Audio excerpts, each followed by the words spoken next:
Bonjour à tous. La dernière fois, nous avons évoqué une question et je voudrais terminer cette question qui avait été soulevée. Euh, une question parce qu'on a parlé de ce père au cœur parental, ce père au cœur de père, ce père au cœur de mère aussi. Et du coup, la question légitime qui se pose, mais alors pourquoi avons-nous 12 apôtres et n'avons-nous pas parmi ces 12 apôtres de l'agneau euh, des, euh, des femmes, par exemple, hein?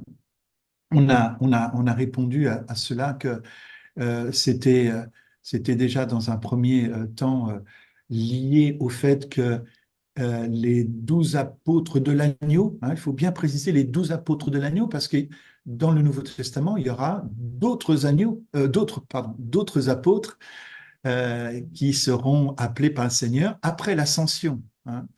Donc, il y a les apôtres pré-ascension, avant l'ascension du Christ. Donc, c'est ce qu'on appelle les 12 apôtres de l'agneau. Puis, il y a les apôtres après l'ascension. Et ça, ils sont bien plus nombreux que 12, hein. Et on verra d'ailleurs que parmi ces apôtres, on peut même compter des femmes, hein. Donc, les 12 disciples apostoliques, donc les 12 disciples, les 12 apôtres de l'agneau, sont là pour aussi compléter les 12 patriarches de l'Ancienne Alliance qui sont eux-mêmes à l'origine des 12 tribus. Et du coup, ben, ils constituent ces 24 anciens dont nous parle Apocalypse 4. Donc ça, c'est sans doute la première raison. Il y a une deuxième raison aussi, c'est pour aussi respecter l'ordre créationnel. Euh, 1 Corinthiens 11, 8 à 9, en effet, l'homme n'a pas été tiré de la femme, mais la femme a été tirée de l'homme. Et l'homme n'a pas été créé à cause de la femme, mais la femme a été créée à cause de l'homme. Donc il y aurait donc une histoire créationnelle, une chronologie créationnelle qui ne définit pas de priorité, hein, essentielle, mais peut-être une priorité fonctionnelle, hein.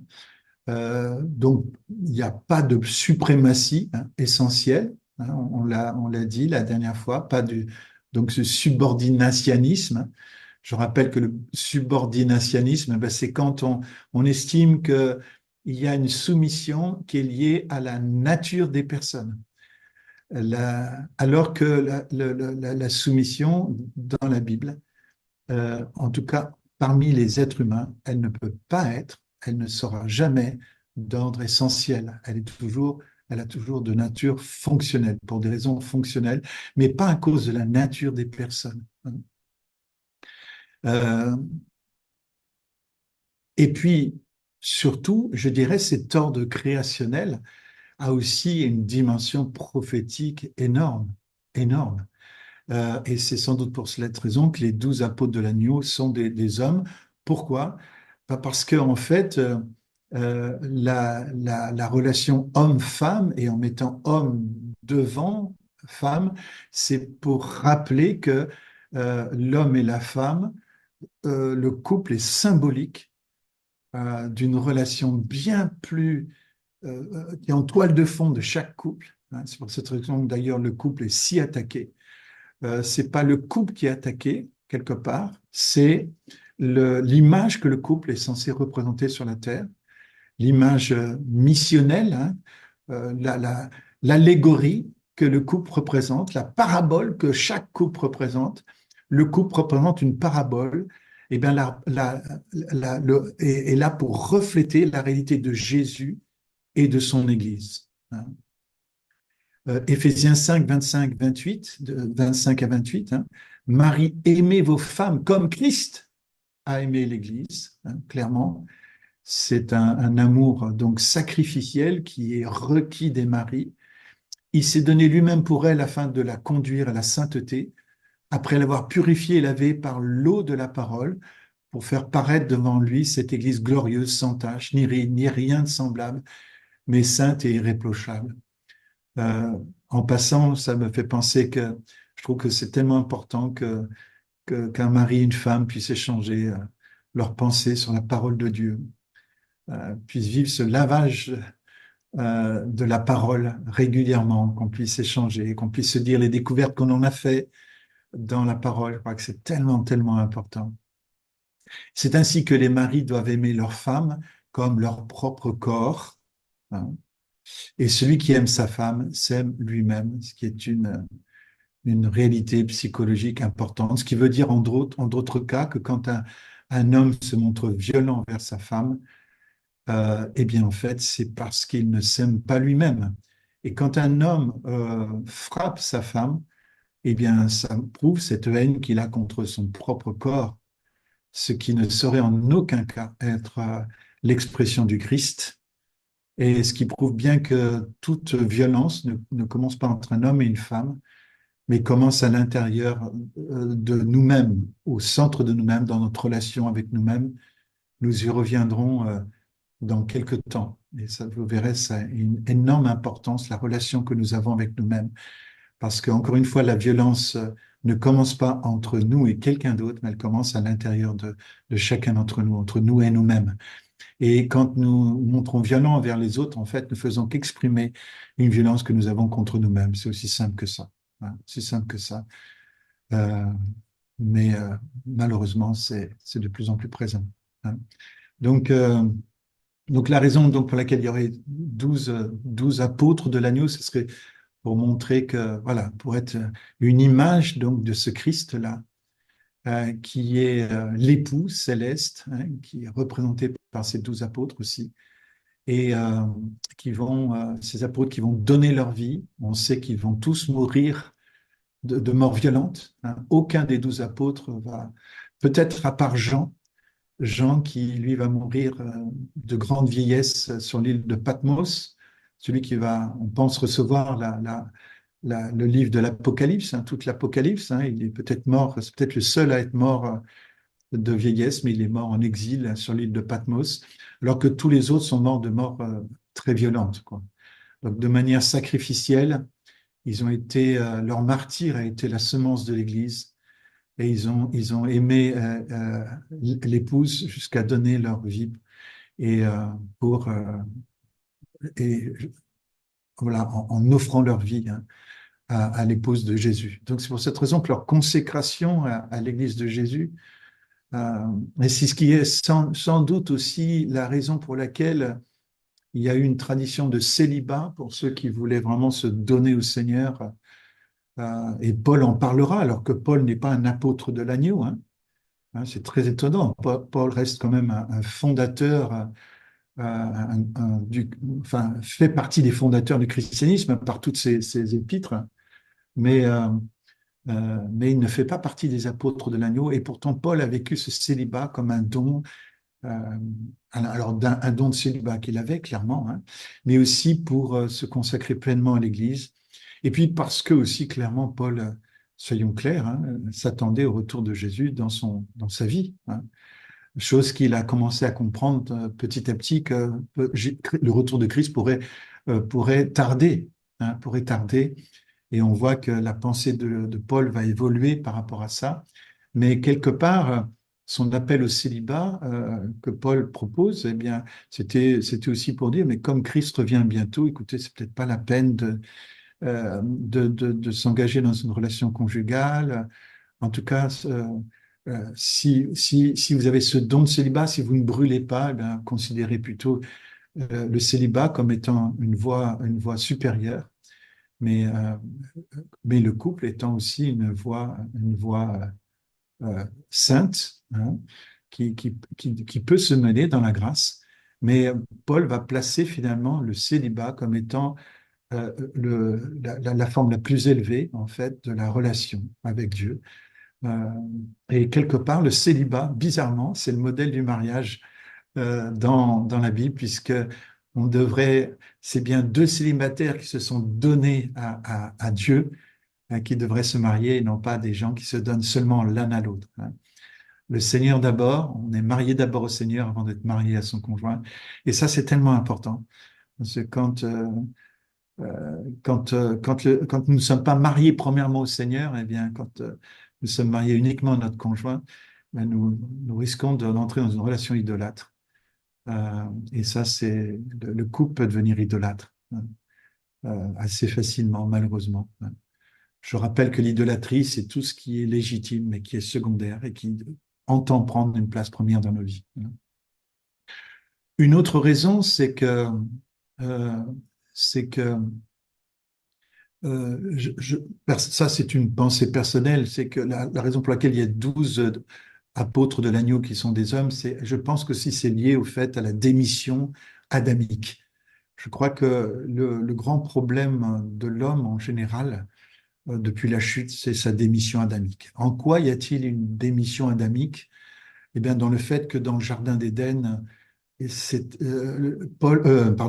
Adam aurait pu s'opposer au serpent et protéger mieux sa femme, quoi, mieux Ève. Mais en aucun cas, il l'a fait. Et il est resté particulièrement passif et on va retrouver cette passivité dans un couple assez emblématique de l'Ancienne Alliance. Vous irez voir, c'est le couple du roi Akab et Jézabel. Jézabel qui est devenue un esprit, on va dire, c'est le côté péjoratif du féminisme, Jézabel, hein. Et Akab représente vraiment la démission adamique. Et on voit qu'à un moment donné, ben, Jézabel possède l'anneau sigillaire, l'anneau qui va permettre de signer en fait l'arrêt de mort d'un homme de Dieu à qui Akab voulait d'ailleurs acheter une vigne. Naboth, qui est une image de Jésus d'ailleurs, un Naboth, vraiment, qui possède une vigne, etc., qui est une image de l'Église. Et Akab va d'abord demander à Naboth s'il veut bien acheter cette vigne, lui acheter cette vigne, et Naboth va dire non, non, quand bien même tu me demanderas une fortune, je la tiens, cette vigne de mon père. Vous voyez la symbolique, elle est énorme, cette symbolique. Ce parallélisme entre Naboth et Jésus est incroyable. Donc c'est comme ça qu'on dit que Naboth est un antitype de Jésus, en fait, un type de Jésus. Vraiment, vous verrez les points communs, ils sont très très nombreux. Si ça vous intéresse, je pourrais vous envoyer. J'ai fait une sorte de tableau entre le lien entre Naboth et Jésus, c'est très intéressant. Et Akab va revenir tout dépité de sa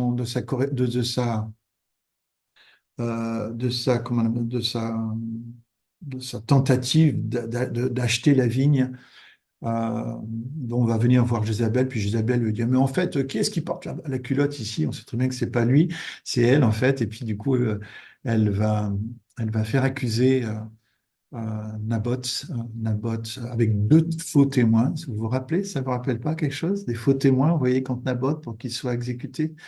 Exactement ce qui s'est passé auprès de Jésus.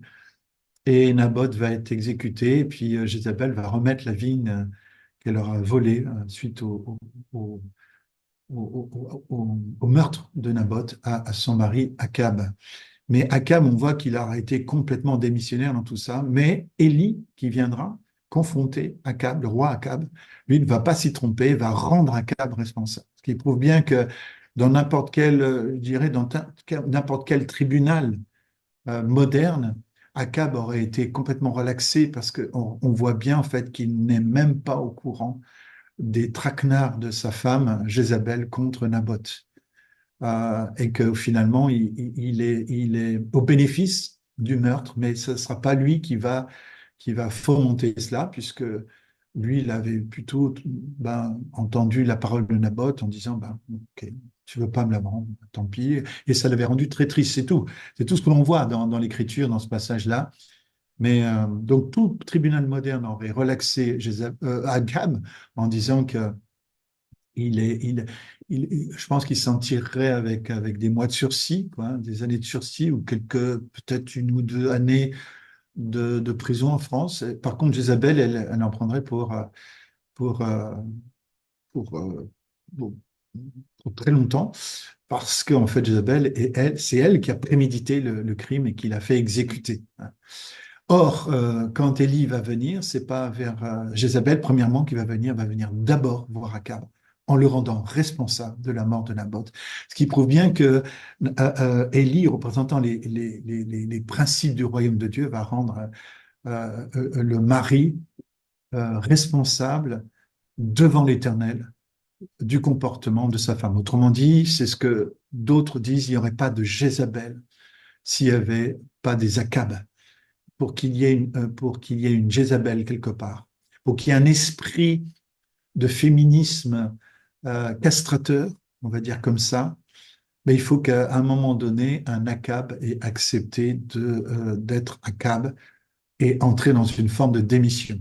Ce qui veut dire aussi, et ça, ce que je pense de tout mon cœur, je ne pense pas qu'une femme naisse Jézabel, qu'un esprit peut s'emparer de quelqu'un comme ça dès la naissance. Ce que j'ai envie de dire par là, c'est que toute démission masculine entraîne une psychologie féminine qui s'abîme.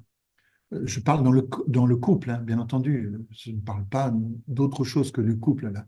Mais dans le couple, quand le mari ne tient pas sa place, eh bien, ça amène du poids sur la femme et, et ça l'amène à souffrir, à s'abîmer. Combien de femmes se sont abîmées à vouloir prendre le relais de maris qui sont défectueux, de maris qui sont démissionnaires? Combien de femmes se sont abîmées? Alors après, on va pas, on a de mauvaise grâce, nous, les hommes, à leur reprocher que ces femmes soient rentrées dans une forme de caractère fort, etc. Mais quelque part, c'est parce que, encore une fois, il ne peut pas y avoir de Jézabel sans Akab. Et puis, et d'ailleurs, je tiens à demander pardon à toutes les femmes qui entendront ce message si vous avez été dans ce cas-là. Euh, euh, Marié à un conjoint du type d'Akab, eh bien, je vous demande pardon pour, la, pour, pour les, pour les conséquences que ça a eu sur votre propre psychologie. Je tiens d'abord à- à prendre la responsabilité en tant qu'homme sur cette démission-là. Et je confesse cette démission comme étant un péché incroyable, un péché immense dans le couple, hein. Et je tiens à vous dire aussi que quand un homme voit une femme qui prend à prendre ses responsabilités, en général, les hommes sont un peu d'accord avec ça.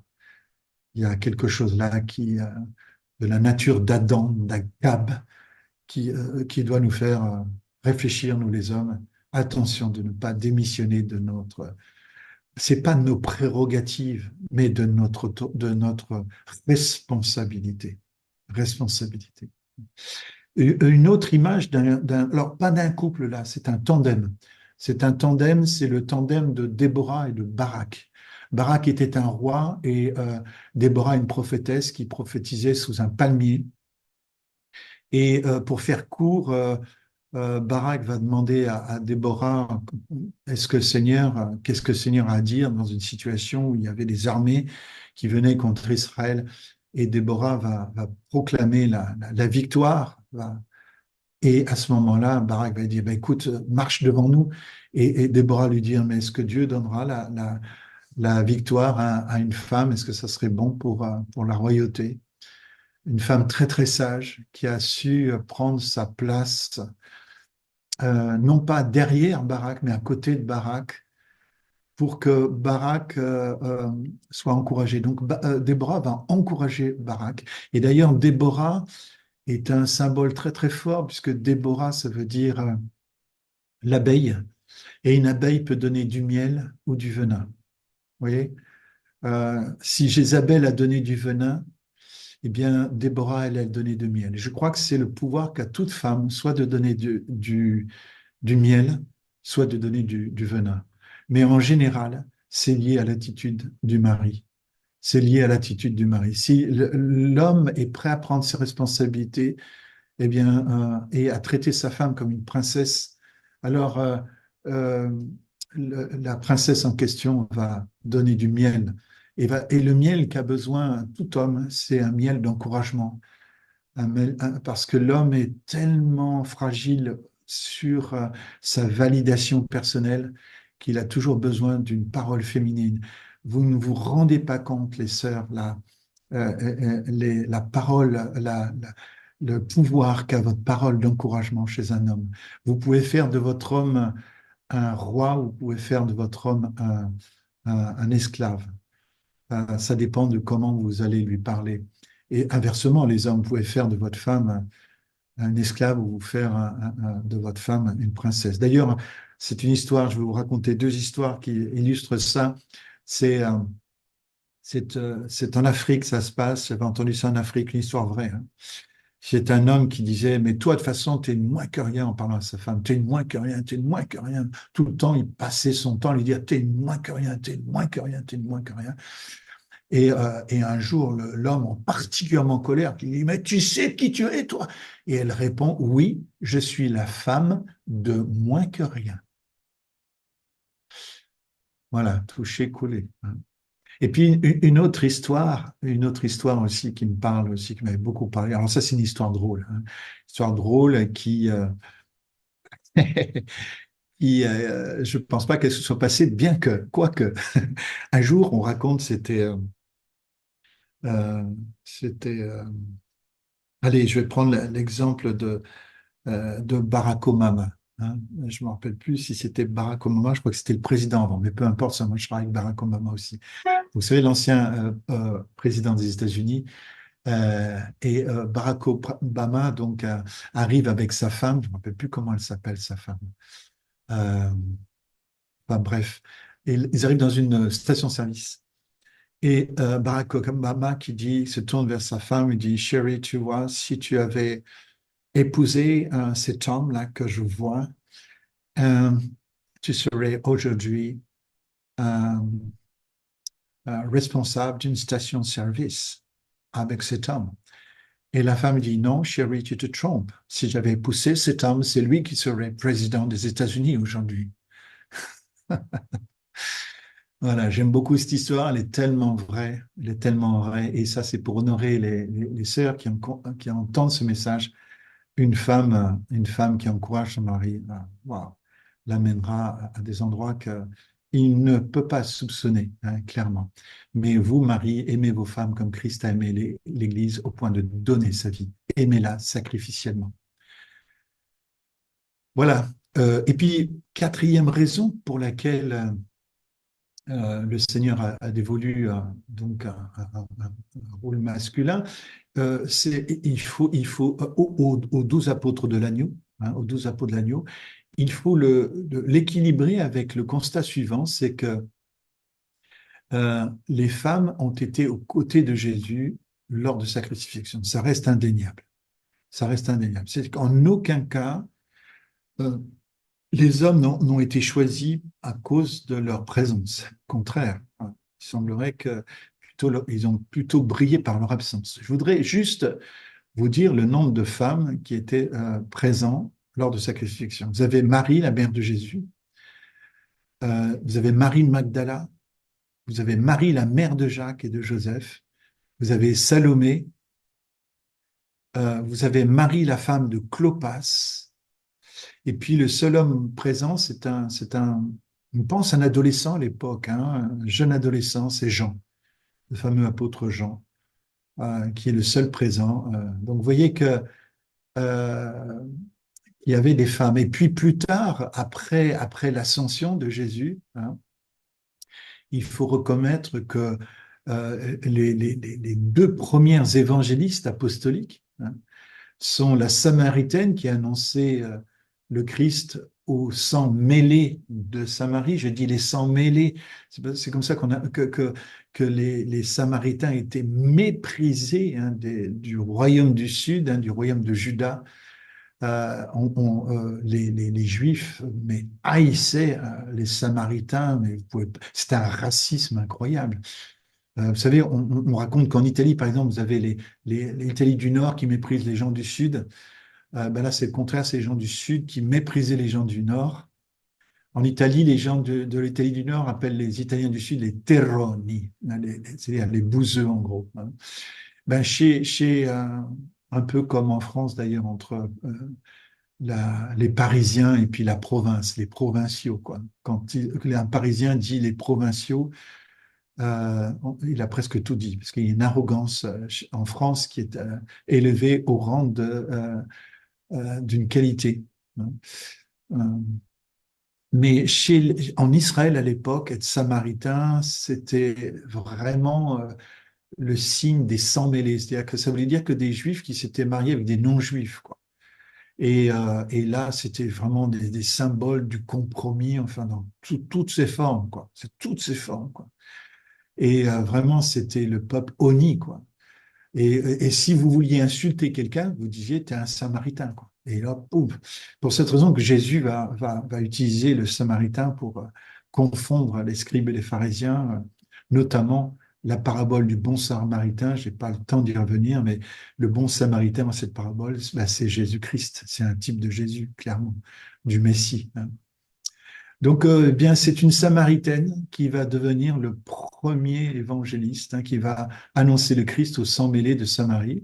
Et puis, on aura Marie Magdeleine aussi, euh, alors que Jésus est tout juste ressuscité, Jésus va pas dire à Marie Madeleine, comme une esclave, va chercher mes disciples, j'ai quelque chose à leur dire. Non, il la charge elle-même d'annoncer sa résurrection aux apôtres de l'agneau. Donc les apôtres de l'agneau ont reçu l'annonce de la résurrection par une femme, par une femme. Ça, il faudra jamais l'oublier.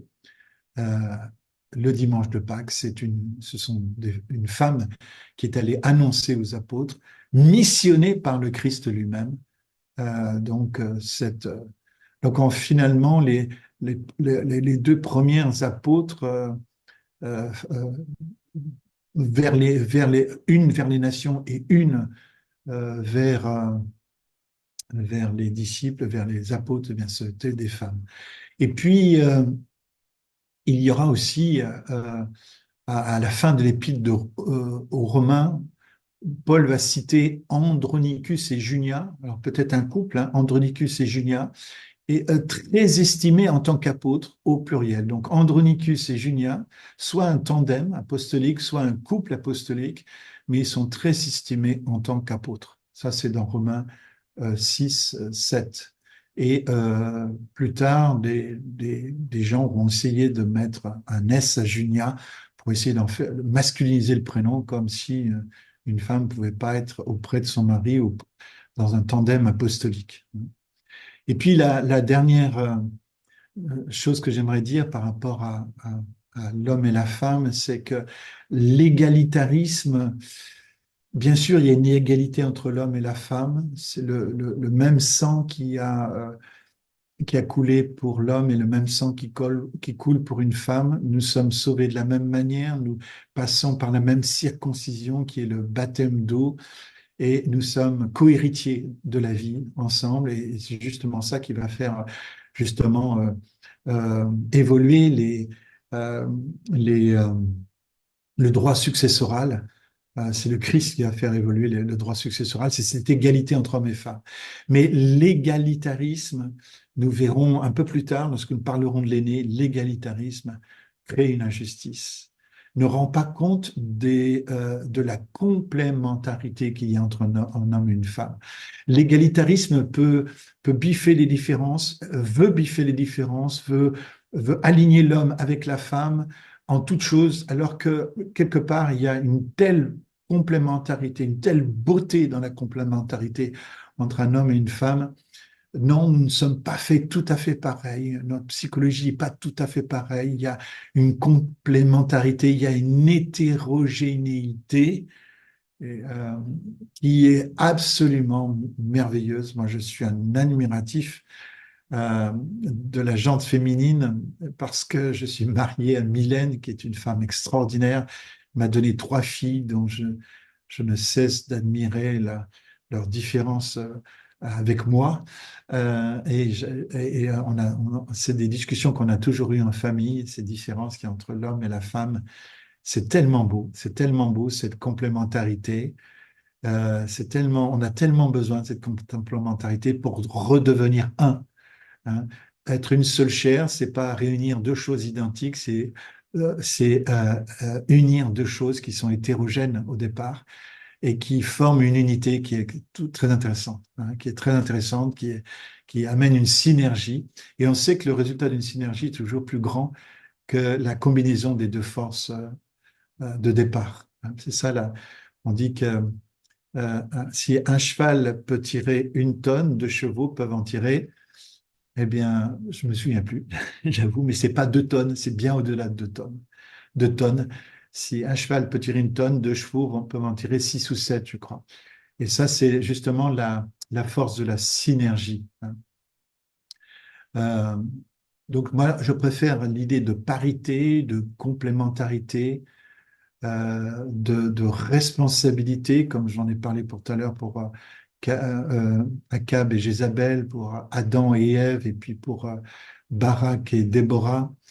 Euh, et donc, je crois qu'il vaut mieux célébrer, je dirais, les différences que de vouloir les biffer dans un égalitarisme de bonne aloi.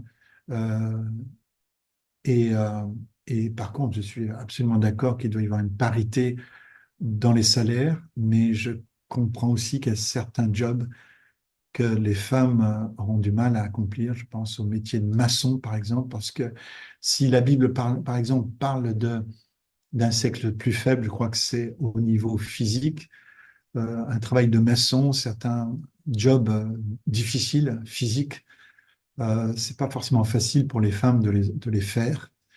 Et à cause justement de la résistance physique, quoique, quoique, j'ai envie de dire aussi que dans la mise au monde des enfants, les femmes peuvent, les femmes pas peuvent, elles, à chaque fois, témoignent d'une résilience et euh, face à la douleur de l'enfantement. Donc, je ne pense pas que nous, les hommes, n'avons une petite idée de à quoi ça ressemble, hein. Euh, et on en parlait justement avec ma fille qui va bientôt accoucher. Je crois que je ne sais pas s'il y a une douleur masculine qui, euh, qui peut être comparée à la douleur de l'accouchement. Euh, je n'ai pas encore trouvé de lien de comparaison. Euh, je ne sais pas, même si une colite, un néphrétique, vous savez, le fait d'avoir un calcul, d'avoir une souffrance liée dans le rein à cause d'un calcul, ce que j'ai eu, peut être même comparé à ça. On m'a dit que peut-être que pas, que la douleur en fait de l'enfantement est bien plus supérieure. Donc respect, respect dans ce domaine-là, nous sommes des petits joueurs. Voilà. Voilà, maintenant, le temps est venu pour nous d'entrer dans la troisième parabole de la grande parabole, on va suivre le parcours du cadet et on va voir quelle trace ce cadet a dans nos vies. Mais avant d'entrer dans ce parcours, sachez que je crois que j'avais posé la question, quel est le titre de cette parabole? Et finalement, vous savez que les gens, la tradition a donné comme titre à cette parabole, la parabole du fils prodigue, la parabole du fils perdu, voilà, euh, je crois que une des meilleures sous-titres qu'on trouve dans les Bibles, c'est peut-être un homme et ses deux fils. Ça, c'est pas mal parce que finalement, effectivement, ben, pourquoi aller avoir été chercher un titre ailleurs que dans celui que Jésus donne lui-même?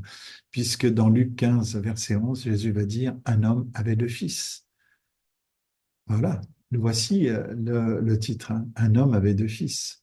Et ça, c'est au fond le vrai titre de la parabole. Pourquoi on est allé en chercher d'autres alors que Jésus le donne? Ça, c'est donc un grand mystère pour moi. Pourquoi l'homme se permet d'aller chercher, inventer des trucs alors qu'en fait, c'est sous nos yeux, quoi. Encore une fois, beaucoup de choses sont sous nos yeux, mais on ne les voit pas. Nous sommes aveuglés par des biais cognitifs, par des voiles qui nous empêchent de lire la Bible, en fait. Clairement, ne croyez pas que votre regard sur l'Écriture est innocent, c'est faux. Il est entaché, notre regard est entaché de péché. Et si nous n'avions pas l'Esprit de Dieu qui vient ôter ses voiles de temps en temps, nous ne lirions pas la Bible, nous ferions des projections de ce que nous croyons savoir, en fait. Et c'est ce que malheureusement nous faisons trop souvent. Trop, trop souvent. Donc, encore une fois, laissez la Bible vous lire plutôt que de vouloir vous la lire, hein. Une autre chose concernant cette petite phrase, un homme avait deux fils, quand on sait que dans cette parabole, les deux fils sont là pour représenter le cadet. Ben, vous vous rappelez, les publicains, les gens de mauvaise vie, et l'aîné est là pour représenter les pharisiens et les scribes, et puis au-delà de ça, ils sont là pour représenter deux visages de la chair. Quand on sait que donc ces deux fils sont là pour représenter finalement une image peu envieuse de l'humanité finalement, quel, quel amour finalement, quelle inclusivité dans le cœur du Père que de dire un homme avait deux fils. Ouais, Jésus qui tend ses bras comme ça, de chaque côté, et qui accueille ses deux fils, quoi. Quel amour, quel amour, quel amour, quel amour, quelle inclusion,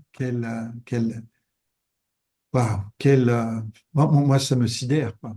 Ça me sidère que ce père-là, ce fils qui parle de la part du père en disant un homme avait deux fils.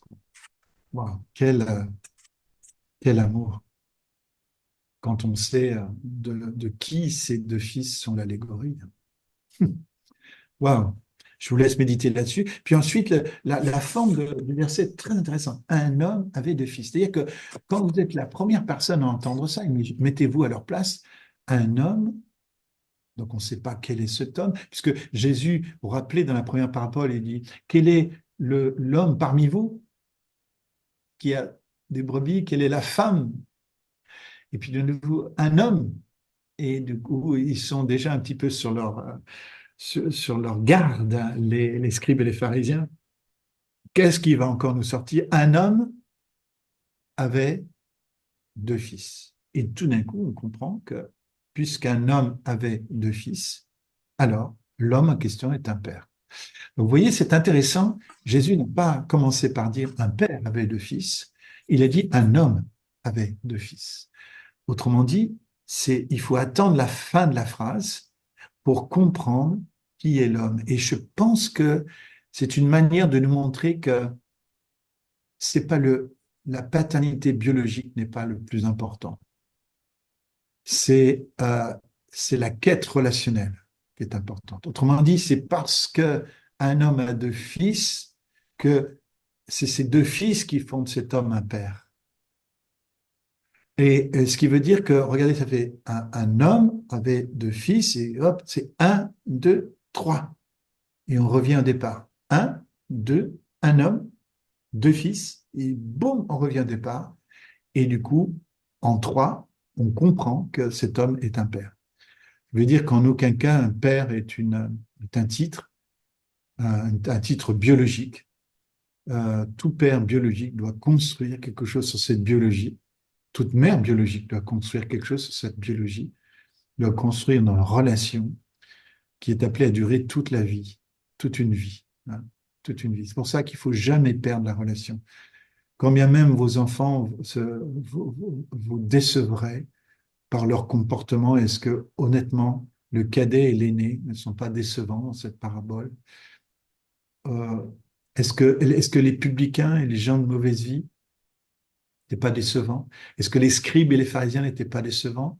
Est-ce qu'ils n'auraient pas conduit n'importe quel père, quel homme, à la colère, à l'irritation, au jugement, à la haine, à à l'exclusion? Et ça, c'est le pire chose que puisse faire un parent.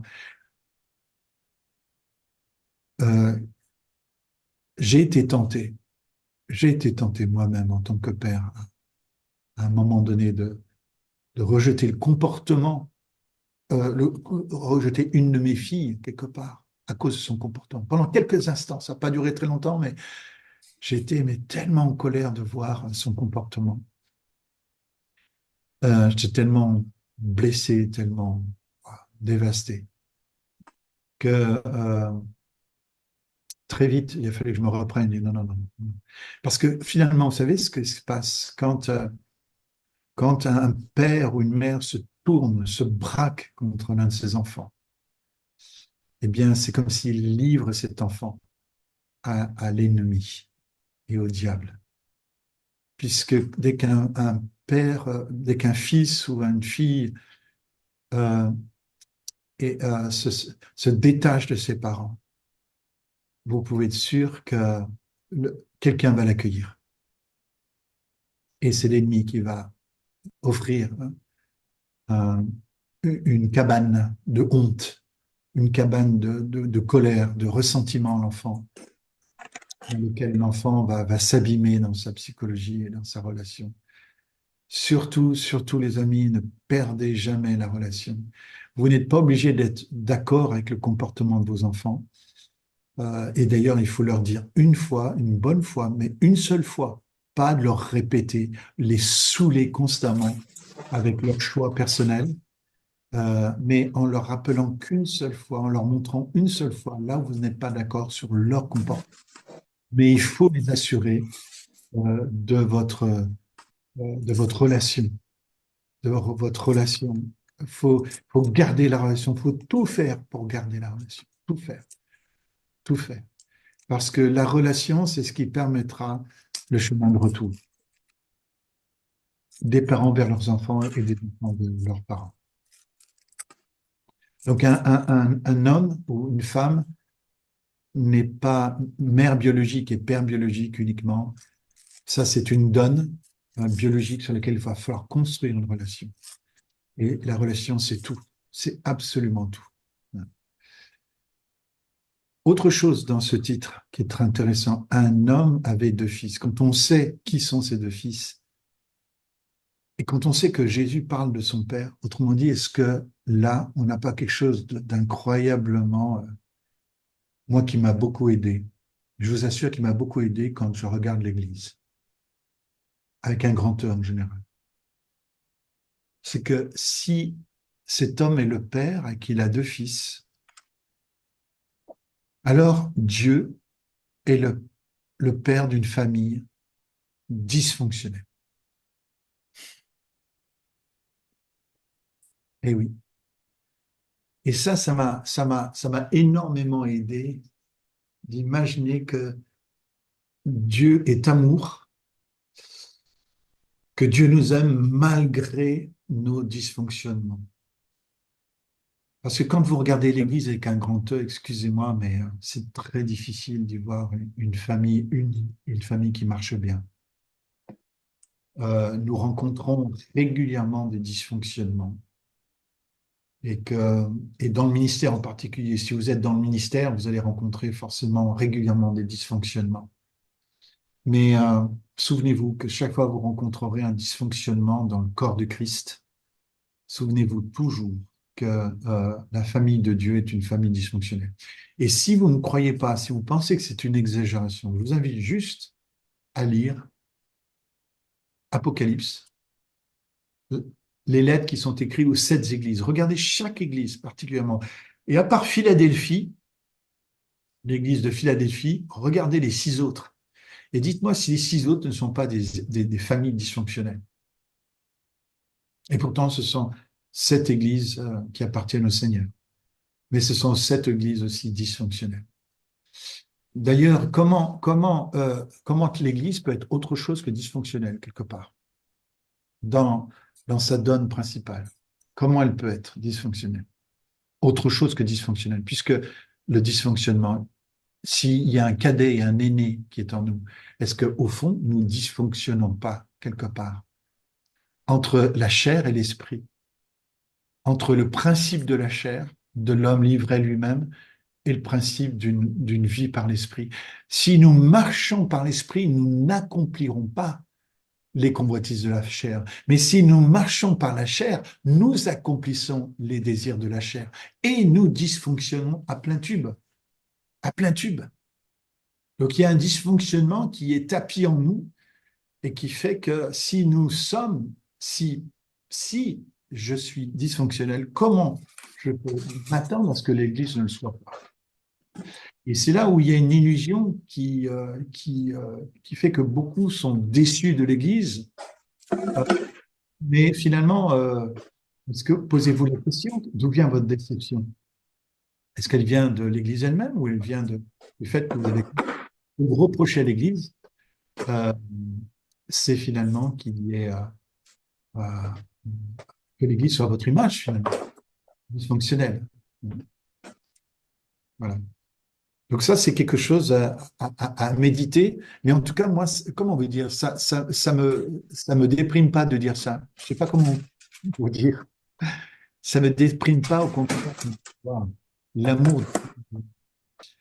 Et donc, vous voyez, ça me déprime pas du tout que l'idée que l'Église soit dysfonctionnelle. Mais pas du tout. Ce constat-là, au contraire, ça me montre combien est grand l'amour, combien est grand l'amour du Père pour des gens qui dysfonctionnent, pour des gens qui dysfonctionnent, comme nous sommes. Et donc, il y a de l'espoir. Pour moi, c'est plutôt une parole d'espoir. Parce que l'espoir, pour moi, n'est pas basé sur l'illusion, mais sur la réalité. Se faire des illusions, c'est projeter une image fonctionnelle sur quelque chose qui est dysfonctionnel. Mais avoir de l'espoir, c'est te dire, OK, je sais où vous en êtes, mais je vous aime et je veux vous aider. Ça, c'est de l'espoir. Mais c'est pas de l'illusion. L'espoir n'a rien à faire avec l'illusion. L'espoir se nourrit de vérité et de foi et de grâce, alors que l'illusion se nourrit de mensonges, d'idolâtrie, quelque part. Voilà. Une autre chose concernant ces deux fils, dont on va voir qu'ils ne s'entendent pas très bien, hein, pour la bonne raison que les scribes et les pharisiens et les publicains, les gens de mauvaise vie, ne s'entendaient pas très bien non plus. Euh, Pourquoi? Eh bien, c'est qu'en fait, ces deux fils vont nous montrer aussi tout ce conflit qui est entre frangins dans la Bible. Euh, c'est incroyable. Le nombre de fois, en fait, la Bible est parsemée de frangins qui ne s'entendent pas. Ça commence entre Caïn et Abel, et on y reviendra, je vous assure, on y reviendra parce que ça vaut le coup de méditer là-dessus. Mais je vais juste relever le fait, pour l'instant, ici, c'est que ça commence par Caïn et Abel, et ça va penser peut-être à Isaac et Jacob, etc., etc. Enfin, je veux dire, partout, partout, partout. Et ça tient surtout au thème du droit d'aînesse. Il semblerait que les aînés soient en position de force et se sentent menacés par les plus jeunes. Donc, quand un aîné se sent menacé par un plus jeune, ben, il utilise la violence pour maintenir les plus jeunes. Vous savez, il y a des gens comme ça qui ont besoin de maintenir les autres dans une attitude subalterne parce qu'en fait, ils ont peur qu'on prenne leur place. Ça, c'est terrible. On peut voir ça parmi les pasteurs, parmi les responsables, parmi les évangélistes, les docteurs, même les apôtres. Ça peut arriver qu'on ait peur que quelqu'un prenne sa place et donc du coup, waouh, on tient absolument à le maintenir dans une place secondaire. Et ça, c'est, euh, c'est victime d'une certaine violence de la part des aînés. Mais il peut y avoir les cadets aussi qui ne comprennent pas que la biologie est donnée naissance à une position de prérogative. Et les cadets peuvent vouloir remettre ça en question et on voit ça. Autrement dit, la Bible nous montre que cette idée de premier-né, de droit d'aînesse et de cadet, d'aîné et de premier finalement, génère énormément de violence en fait. Et Jésus va montrer que lui, il est le seul premier-né. Il est le premier-né de la création et il est le premier-né parmi les morts, hein, d'entre les morts. C'est le premier-né, le premier ressuscité d'entre les morts, et c'est le premier-né aussi de la création. Vous lirez ça dans Colossiens 1, versets 15 à 20. Je vous invite à lire Colossiens 1, versets 15 à 20. Vous verrez cette idée que Jésus est le... Et puis surtout, être premier-né simplement à cause de la biologie, eh bien, ça vous place quelque part dans une position charnelle, qui risque d'être charnelle et qui n'est pas spirituelle au fond. Alors bien sûr qu'il y a des privilèges spirituels qui sont associés au fait d'avoir la double portion, mais bon, voilà, double honneur, ok, quand tu es né, mais ça, comprenez bien que si le Seigneur permet à ce que les cadets challenge les aînés dans la Bible, c'est pour montrer qu'en fait, euh, c'est les derniers qui peuvent devenir les premiers. Et c'est pas les premiers qui deviennent les premiers. Si tu veux être un leader, alors il te faut être serviteur. Il faut te considérer comme un dernier. Si tu veux être le premier, ben sois le serviteur, tes frères et tes sœurs. Mais si tu te places en premier, eh bien, en fait, tu seras le dernier. Hein, les premiers seront les derniers seront les premiers. Dans le royaume de Dieu, il y a un paradoxe que j'appelle moi la diaconocratie, c'est-à-dire c'est le leadership par les serviteurs. Donc ça, ce principe va être, euh, va traverser toute la Bible et aussi pour montrer que la nouvelle alliance, qui est l'alliance cadette, hein, c'est la dernière née, quoique elle était avant l'ancienne alliance. Mais bon, bref, elle vient après, en tout cas. Dans la Bible, ben, que la nouvelle alliance ben, supplante la première alliance. La nouvelle Jérusalem supplante l'ancienne Jérusalem, de la même manière qu'Isaac va supplanter Ismaël. Voilà. Et puis, voilà, nous sommes prêts maintenant, dans les 4 dernières minutes, à vraiment entrer dans le dur de ce parcours du cadet. Le cadet va s'éloigner. On va vivre un éloignement de départ du cadet. On va le vivre comme si c'était nous, ce cadet. Moi, j'aurais aucun mal à le faire puisque j'ai été ce cadet sans problème dans ma vie. J'ai été un rebelle, un anarchiste. Je me suis éloigné, je suis parti hein, aussi. Euh, et ça nous fait penser à Caïn. C'est clairement le cadet nous rappelle Caïn ici, qui va dire, je serai caché loin de toi, Seigneur. On est dans Genèse 4, 14. Je serai caché loin de toi. Où est cette idée que le cadet veut se cacher loin du Père pour faire des choses qui sont répréhensibles, que le Père n'aurait pas été heureux qu'il voit faire. Pourquoi nous mettons la distance avec le Père? C'est parce que nous voulons faire des choses que le Père n'approuverait pas, ou même qui pourraient rendre triste le Père, l'attrister. Et je serai caché loin de toi, ça c'est le projet que se propose le Caïn dans Genèse. Souvent, on a l'impression que c'est Dieu qui rejette Caïn. C'est pas vrai du tout. C'est exactement l'inverse. Preuve encore, c'est Genèse 4.14. Méditez sur Genèse 4.14. Relisez Genèse 4.14. Je serai caché loin de toi. Ça, c'est le projet du cadet. Et regardez comment au verset 16, 2 versets plus loin, cela se concrétise. Caïn s'éloigna de l'Éternel. Caïn s'éloigna de l'Éternel. Vous voyez combien ce projet de se cacher loin du Père amène l'éloignement loin du Père. Et ce chemin va commencer exactement comme le chemin de Caïn. Encore une fois, nous sommes dans une Bible en miniature, dans une histoire de la rédemption en miniature. Nous allons donc suivre le chemin de mort du cadet. Nous allons voir que c'est un chemin de mort, un ravin, le ravin de la mort du cadet qui commence par le fait de vouloir se cacher loin du Père et donc de s'éloigner du Père. Voilà, les amis, je vous remercie pour votre attention.